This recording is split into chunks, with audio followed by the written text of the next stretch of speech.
Een sportgala bestaat uit strakke smokings en opvallende galajurken. De een vindt het leuk, door shot het als een verplichting. Op een of andere manier heb ik het idee, is dit wel wat voor die?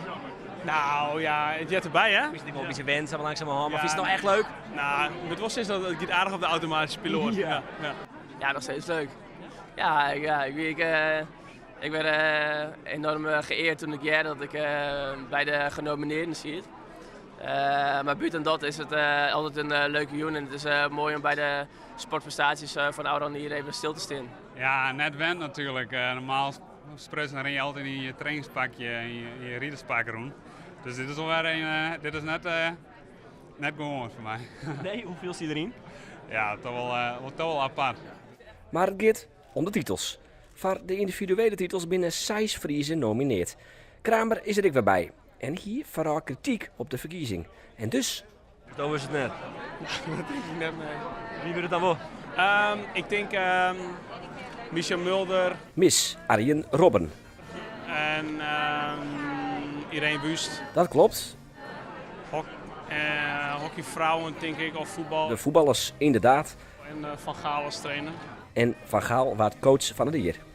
Eén Fries dus in de prijzen. Nee, dit was zeker een verrassing. En het waren natuurlijk de andere genomineerden waren ook absoluut dames met grote klassen die heel veel gepresteerd hebben dit jaar. Dus ja, nee, absolute verrassing. Heel blij mee. Almaat Kramer, de gehandicapte sporter van het jaar, vanzelfs net 40. Norbruis en Van der Horst binnen nomineerd, maar de prijs gaat naar Bibian Mentel. Is nou dat ik teleursteld? Nee, het is sowieso een heel speciale meid. En ik ben voor het eerst dit hier op het sportgala überhaupt en dan meteen al nomineerd. Dat is natuurlijk een hele eer. Ja. En alleen maar een waardering voor je prestaties. Dus daar ben ik heel blij mee. Toch voelt er nog een Fries in de prijzen. Rintje Ritsma. Hij wint de oeuvreprijs, de Fanny Blanke Schoen Award.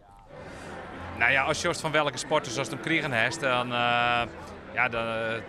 ben ik echt trots dat ze mij zo'n prijs ik gunnen. En ze zitten de verzinnen is de mecht, want daar heeft een hoop voor de sport dienen. En het is raar dat ze die nog nooit krijgen heeft. Dus ja, ik ben vereerd dat ik hem in ontvangst mocht nemen.